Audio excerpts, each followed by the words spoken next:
Morning students, मैं त्रिवेंद्र कुमार फिर जुड़ा हूं आप लोगों के साथ, आप लोगों की ऑनलाइन क्लासेस के अंदर, जिसके अंदर आज हम बात करेंगे जेरियाट्रिक नर्सिंग या जेरोंटोलॉजिकल नर्सिंग के बारे में।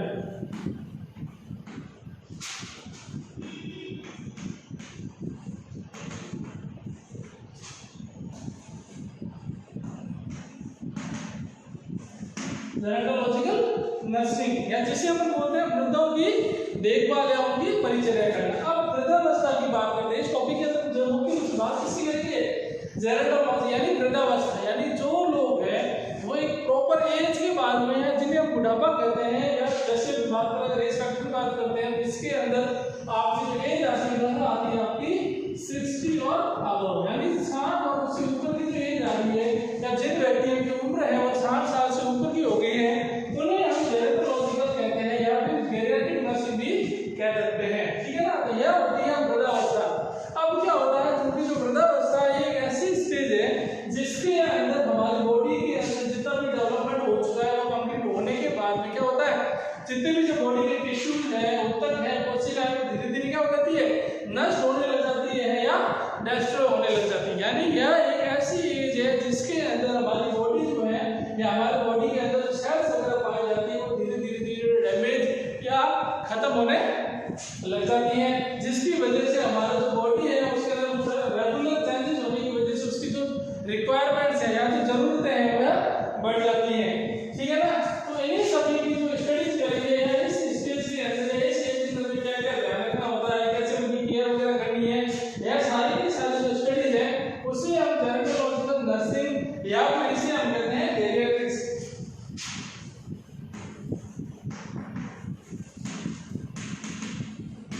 ठीक है ना, यह है आपका एग्जैक्ट वर्ड जेरियाट्रिक्स, जिसका मतलब होता है वृद्धावस्था, और इसके अंदर जो केयर की जाती है या जो सुविधाएं प्रोवाइड की जाती है उसे हम जेरोंटोलॉजिकल नर्सिंग कह सकते हैं। तो इसका मतलब ये होगा जेरोंटोलॉजिकल नर्सिंग एक प्रकार की शाखा है जिसके अंदर जो वृद्ध पुरुष होते हैं या बुढ़ापे के अंदर जो सेवाएं प्रोवाइड की जाती है उन सभी सेवाओं का प्रोवाइड करना ही जेरियाट्रिक्स कहलाती है या जेरोंटोलॉजिकल नर्सिंग कहलाती है।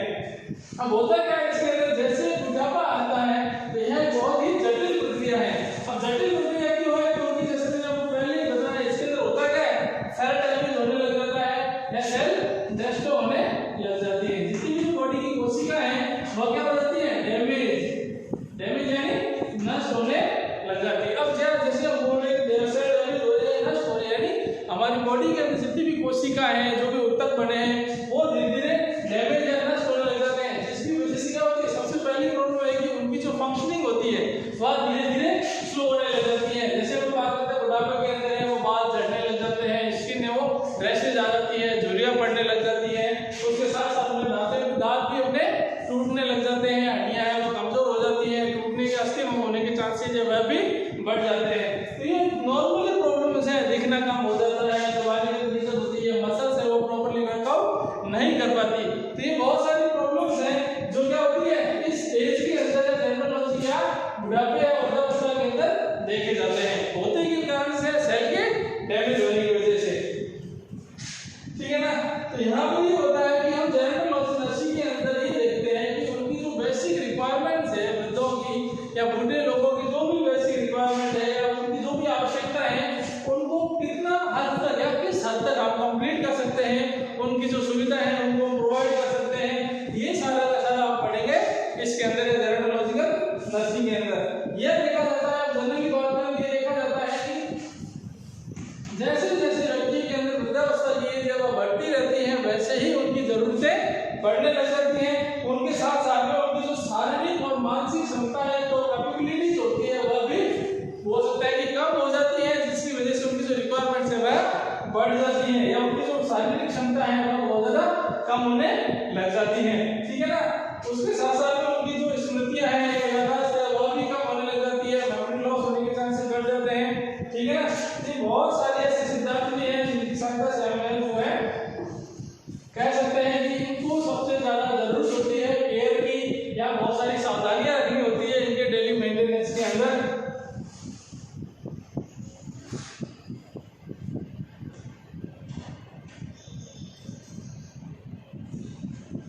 अब देखो जैसे मैंने बोला आपको इतनी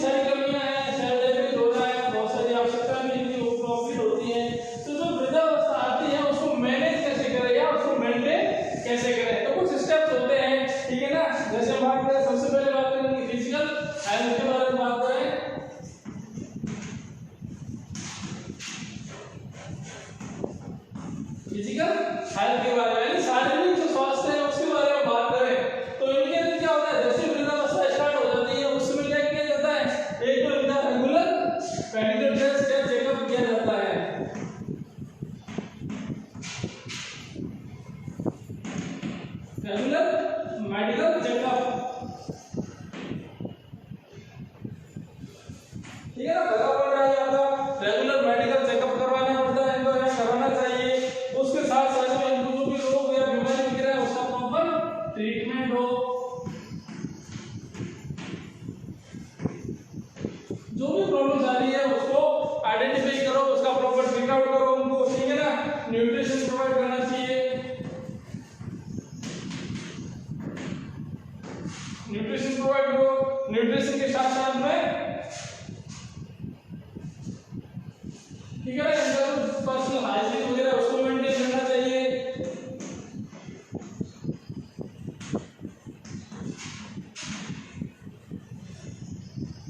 पर्सनल हाइजीन वगैरह, नेल वगैरह प्रॉपर्ली कटे हुए होने चाहिए, शेविंग कटिंग को प्रॉपर्ली हो, ठीक है ना।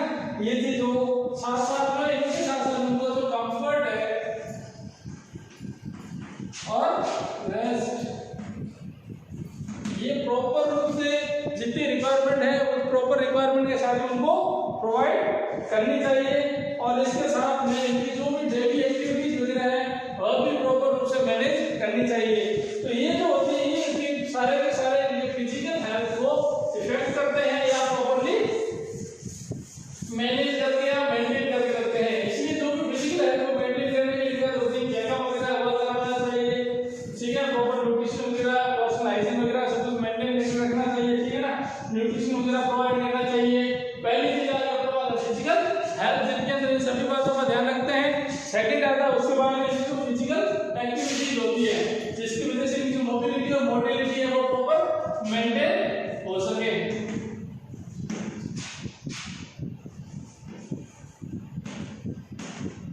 फिजिकल एक्टिविटी, और फिजिकल एक्टिविटी के अंदर सबसे पहले देखते हैं उनकी मोटिलिटी और मोबिलिटी, यानी उनकी जो गतिविधियां हैं उन सबको, इसके अंदर सबसे पहले क्या करते हैं एक्टिव और पैसिव योग या फिर व्यायाम एक्सरसाइज।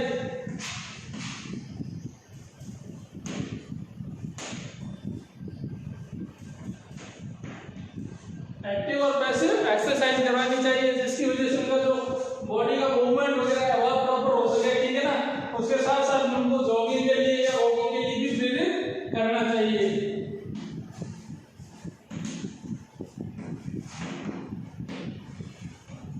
जॉगिंग है वॉकिंग के लिए प्रेरित करना चाहिए, ठीक है ना। उसके साथ साथ में इंडोर एंड आउटडोर तो गेम्स होते हैं उनमें भी पार्टिसिपेट करना चाहिए।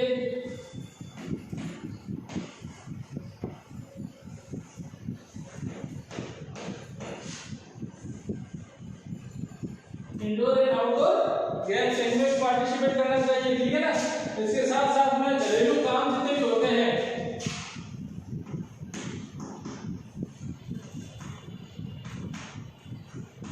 कार्य के अंदर योगदान या सहयोग करना चाहिए, ठीक है ना। इन सब उनको बताना होता है, ऐसी फैक्ट्री के काम करता है उनको बताना चाहिए कि ऐसी जो भी एक्टिविटीज है वो आपको करनी चाहिए, जिसकी वजह से क्या हो इसके अंदर आपका जो फिजिकल एक्टिविटी है या फिजिकल मोबिलिटी और मोटिलिटी की बात कर रहे हैं वो प्रॉपर रूप से क्या हो सके मेंटेन रख सके, ठीक है ना। सबसे पहले अपना मेडिकल चेकअप वगैरह या जैसे हम बोलते हैं फिजिकल हेल्थ की बात की थी, सेकंड उसके बाद फिजिकल एक्टिविटी की बात करते हैं और नेक्स्ट बात करते हैं कि मेंटल एबिलिटी की या मेंटल हेल्थ की बात करें तो सब थर्ड पॉइंट उसके बाद आता है मेंटल हेल्थ का।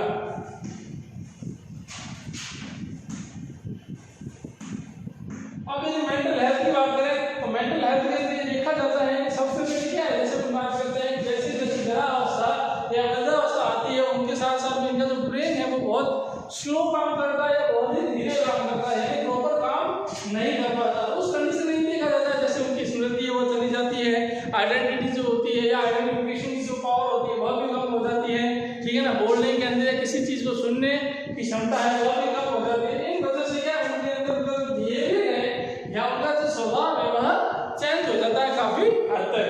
तो इन सभी को मेंटेन करने के लिए क्या किया जाता है मेंटल हेल्थ चेकअप कराया जाता है। और इसके साथ साथ में क्या होता है जैसे हम बात करें कम्युनिकेशन स्किल है उसका प्रयोग करने के लिए बोलो,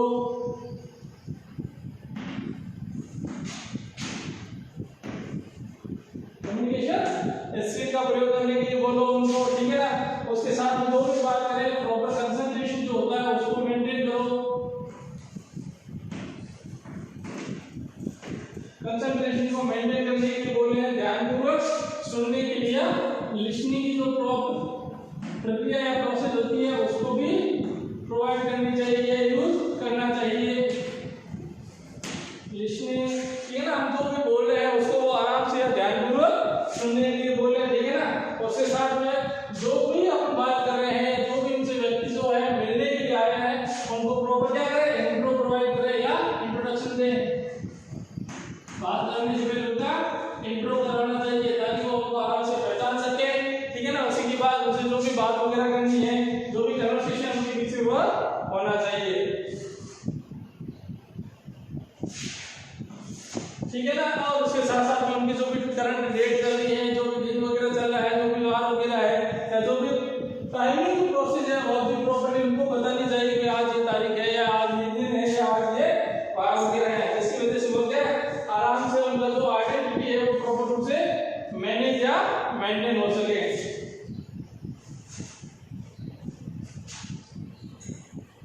इसके साथ साथ में जो भी है, इसके साथ में उनको क्या रिहेबिलिटेशन प्रोवाइड भी किया जाता है। रोगी है वो हॉस्पिटल से घर आ रहा है या उनको कोई भी गांव के अंदर बाहर या प्रॉब्लम से सब हेल्थ के अंदर किसी प्रकार की प्रॉब्लम होने की वजह से काफी टाइम बाद अगर वो वापस घर आ रहे हैं तो उनको मेथड्स भी प्रोवाइड किए जाते हैं, जिसकी वजह से आप उनको सर्वाइव करने के अंदर कोई दिक्कत या प्रॉब्लम महसूस ना करें। इसके साथ साथ में उनको क्या अकोमोडेशन प्रोवाइड किया जाता है, कंफर्टेबल अकोमोडेशन होता है, जिसकी वजह से आराम से अपना जो टाइम वगैरह है वो स्पेंड कर सकते हैं। और उसके साथ साथ में ये क्या कर सकते हैं, खुद का जो टाइम स्पेंड करने के साथ साथ में खुद को और किसी कार्य के अंदर व्यस्त रख सकते हैं, जिसकी वजह से उनका जो टेंशन है या जो भी प्रॉब्लम वगैरह है उनकी वो कम हो सकती है या कम से कम उनको प्रॉब्लम हो।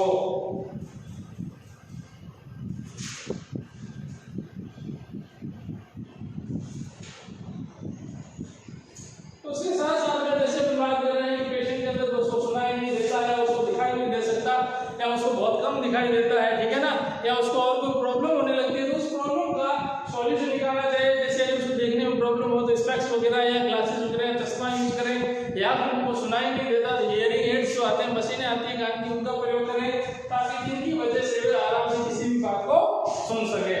तो यह थी उनकी मेंटल हेल्थ के बारे में। नेक्स्ट बात करेंगे इनकी सोशल एक्टिविटीज के बारे में। आप देखो जैसे मेंटल हेल्थ के उनका जो भी मेंटल स्टेटस था उसको प्रॉपर्ली मेंटेन कैसे रखें उसके बारे में बात कर रहे थे। अब बात करेंगे उनका समाज के अंदर कैसे सामंजस्य बिठाया जाए या कैसे समाज में उसको करें। तो इसके लिए क्या होती है, जितनी भी सोशल मीटिंग्स होती है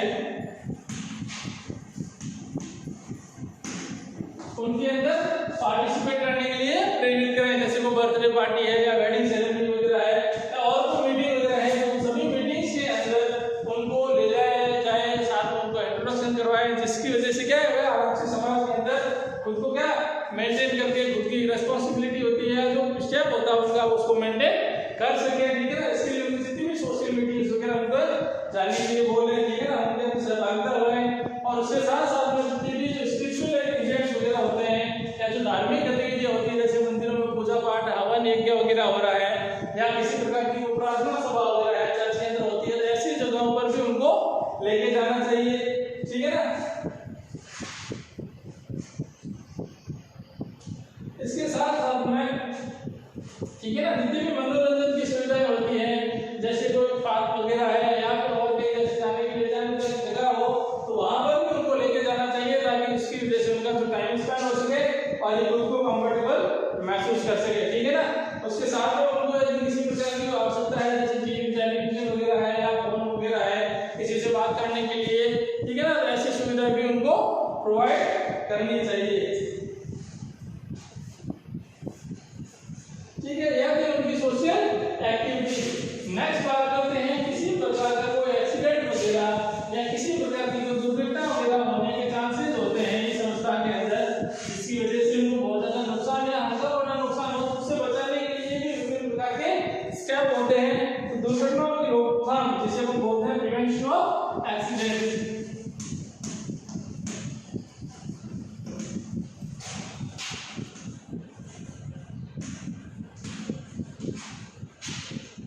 प्रिवेंशन ऑफ एक्सीडेंट्स। अब क्या होता है, एज ऑफ बर्थ जरावस्था एक ऐसी अवस्था है जिसके अंदर हमारी बॉडी का जो बैलेंस होता है वो प्रॉपर्ली मेंटेन नहीं हो पाता, ठीक है ना। तो इस वजह से क्या हमारा बॉडी का पोस्चर मेंटेन नहीं है, तो उसकी वजह से हम गिर सकते हैं या किसी प्रकार की चोट वगैरह लग सकती है, ठीक है ना।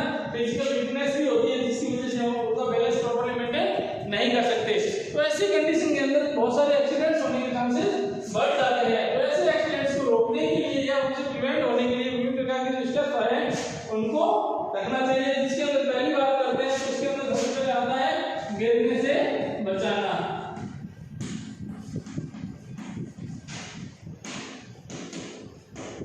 यानी हमें ऐसी सब पूरी ध्यान रखना चाहिए जिसके अंदर कोई भी व्यक्ति है वह गिरने से बच जाए या उनको गिरने की जितना हो सके संभावना है वो कम करनी चाहिए। जैसे फर्श वगैरह है उसको गीला नहीं रखना होता, ठीक है ना। और उसके साथ में फर्श के ऊपर किसी प्रकार का ऑयली या फिर पानी वगैरह गिरा हुआ नहीं होना चाहिए। अगर ऐसा है तो उसको साफ कर लेना चाहिए, ठीक है ना। और उसके साथ में जिनको चलने फिरने के अंदर किसी प्रकार के व्हीकल वगैरह है तो उनको लाठी या छड़ी वगैरह या ऐसा कोई स्टैंड प्रोवाइड करना चाहिए जिसकी सहायता से आराम से चल सके। उसके साथ साथ में यदि जो प्रॉब्लम वगैरह है उनको बहुत ज्यादा प्रॉब्लम है तो ऐसे व्यक्ति को इधर उधर ले जाने के अंदर किसी भी प्रकार की कोई व्यक्ति वगैरह या जो भी उनके साथ में रिलेटिव्स वगैरह मौजूद है उनको उनके साथ में चलना चाहिए, जिसकी वजह से वे क्या उनको प्रॉपर्ली हेल्प कर सके चलने फिरने के अंदर या उनका साथ में आ सके, ठीक है ना। इसके साथ साथ में सीढ़ियां अगर है तो सीढ़ियों के अंदर चलने के लिए साइड रेल जो आती है वो साइड रेलिंग वगैरह है स्टेप केसेस के अंदर जो रेलिंग बनी होती है उसका यूज करना चाहिए, ठीक है ना। यदि उनको दिखने के अंदर जो प्रॉब्लम वगैरह है तो उसके अंदर चश्मा वगैरह प्रयोग करें, ठीक है, ये हो गया, ठीक है ना। या फिर अगर किसी प्रकार की बहुत ज्यादा प्रॉब्लम वगैरह है तो उसके अंदर जो उनको बचाने के लिए उनकी हेल्प करनी चाहिए। तो ये होता पहला स्टेप था इनको गिरने से बचाने के लिए, ठीक है ना। उसके बाद में आपने सेकंड आता आपका बर्न या जलना। अब बुढ़ापे के अंदर कई कंडीशन ऐसी होती है जिसके अंदर बहुत ज्यादा धूप वगैरह है तो गर्म चीजें टच से आने से उनकी स्किन है वो बहुत ज्यादा जल्दी डैमेज होने लग जाती है, ठीक है ना। जिसकी वजह से ओपन लोग क्या करते हैं ऐसी कोई मेथड यूज कर रही है जिसकी वजह से उनकी स्किन है वो जलने से बच सके। जैसे नहाने के लिए कई बार गर्म पानी यूज करते हैं, बहुत ज्यादा गर्म ना हो, पानी का जो टेम्परेचर है वो भी चेक कर लेना चाहिए, ठीक है ना। जिसकी वजह से क्या हो उनको बर्न स्किन बर्न वगैरह नहीं हो। उसके साथ में जो हॉट एप्लीकेशंस यूज किए जाते हैं उनका भी जो टेम्परेचर है या पानी का जो भी यूज वगैरह करते हैं उसको भी प्रॉपर मैनेज करके रखना चाहिए, या गर्म पानी की थैली वगैरह है ऐसे सभी से सावधानियां रखनी चाहिए, ठीक है। थर्ड था उसके बाद अपनी आती है पॉइजनिंग की। अब ये पॉइजनिंग की बात करें तो पॉइजनिंग नहीं होता कि बहुत सारे फूड प्रोडक्ट्स ऐसे आए जाते हैं जिसकी वजह से फूड पॉइजनिंग होने के चांसेस बढ़ जाते हैं। तो ऐसी हमें सारी चीजों का ध्यान रखना चाहिए जिनकी वजह से फूड पॉइजनिंग होती है, ठीक है ना। ऐसी कोई भी औषधि वगैरह है या मेडिसिन वगैरह है जिसके साइड इफेक्ट्स होते हैं, ठीक है ना, या उनकी रिएक्शन वगैरह होती है तो ऐसी मेडिसिन को भी उनसे दूर बचाकर या लेबल वगैरह लगाकर रखना चाहिए, ठीक है। उसके बाद में आता है नेक्स्ट पॉइंट आता है हमारे पास में प्रिवेंशन ऑफ एक्सीडेंट्स का तो हो गया। इसके बाद आता होगा हेल्थ मेंटेन कैसे करें या हेल्थ स्टेटस को कैसे मेंटेन करके रखना चाहिए। तो हेल्थ को मेंटेन करने के लिए या स्वास्थ्य के लिए हेल्थ की चीज प्रोवाइड की जाती है। तो हेल्थ रीचिंग के अंदर क्या होता है सारे मेथड्स जो होते हैं उन सभी मेथड्स के बारे में उनको जानकारी प्रोवाइड की जाती है। हेल्थ रीचिंग के अंदर उनको स्वास्थ्य के प्रति जागरूकता एवं स्वास्थ्य के प्रति जो भी सावधानियां वगैरह है उन सारी सावधानियों के बारे में बताया जाता है। तो इसके अंदर होता है जैसे निरोधात्मक सेवाएं हैं, प्रिवेंशन ऑफ हेल्थ सर्विसेज पाई जाती है, उनके बारे में जानकारी प्रोवाइड की जाती है, ठीक है ना। जितने प्रकार के मेडिकेशन वगैरह है जो टेक्नोलॉजीज है उनको कैसे यूज में लेना है, कैसे काम में लेना है, उनसे क्या क्या सावधानियां वगैरह रखनी होती है, ये सारा बताया जाता है, ठीक है ना। इम्यूनाइजेशन का प्रयोग किया जाता है या उनको देखने सुनने या खाने पीने में अगर किसी प्रकार की प्रॉब्लम वगैरह होती है, ठीक है ना, या फिर अगर किसी प्रकार का वो कैंसर वगैरह या उनकी कोई मेजर ट्रीटमेंट तकनीक वगैरह चल रही है तो उनके बारे में भी प्रॉपर जानकारी प्रोवाइड की जाती है, ठीक है ना। अगर उनके मुंह में आहार नहीं ले पा रहा है, जितने भी प्रकार के जो फीडिंग उपकरण वगैरह आ रहे हैं उनका प्रयोग करना चाहिए, ठीक है ना। और अच्छे स्वास्थ्य के अंदर उनको प्रॉपर हेल्थ को मेंटेन करने के लिए जितने भी प्रकार की वेट्स वगैरह आ रही है, एक्सरसाइजेज वगैरह आ रही है, ठीक है ना, या टेक्निक्स वगैरह यूज कर रहे हैं उन सभी का प्रयोग भी करना चाहिए जिसकी वजह से उनको जो हेल्थ है वो प्रॉपर्ली वेल मेंटेन रह सके। उसके बाद बात करते हैं नेक्स्ट इसके बाद आता है जो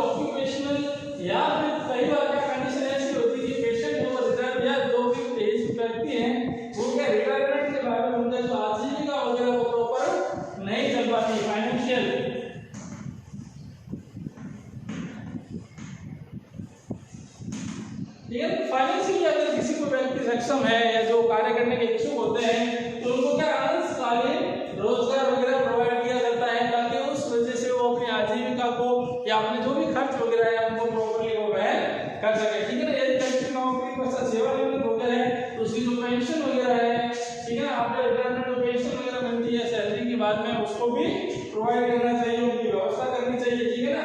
तो ऐसी कोई एजेंसियां हैं, बहुत सारी एजेंसियां भी काम करती हैं जिनकी सहायता से ऐसे व्यक्तियों की तो सेवा की जाती है, तो उन एजेंसियों को भी हेल्प करना चाहिए जिनसे, ताकि वो अपने जो भी रोजगार वगैरह है उनके अंदर ये उनको वेल मेंटेन या मैनेज कर सके, जिसकी वजह से उनको जो प्रॉब्लम हो रही है उन प्रॉब्लम को सॉल्व कर सकते हैं। तो ये थी आपकी जेरोंटोलॉजिकल नर्सिंग या गैरिएट्रिक नर्सिंग, जिसके अंदर बात करें तो बुजुर्गों की सेवा शुश्रूषा, उनसे जो प्रॉब्लम्स होने वाली है उनको, उनके बारे में, यहाँ पे उनकी जो डेली एक्टिविटीज से जो दिक्कत आती है, कैसे उनके स्वास्थ्य को मेंटेन करके रखना है, कैसे उनकी प्रॉब्लम है उनको सॉल्व करना है, उनके बारे में बात कर रहे हैं, ठीक है ना। ये थी आपकी जेरोंटोलॉजिकल नर्सिंग।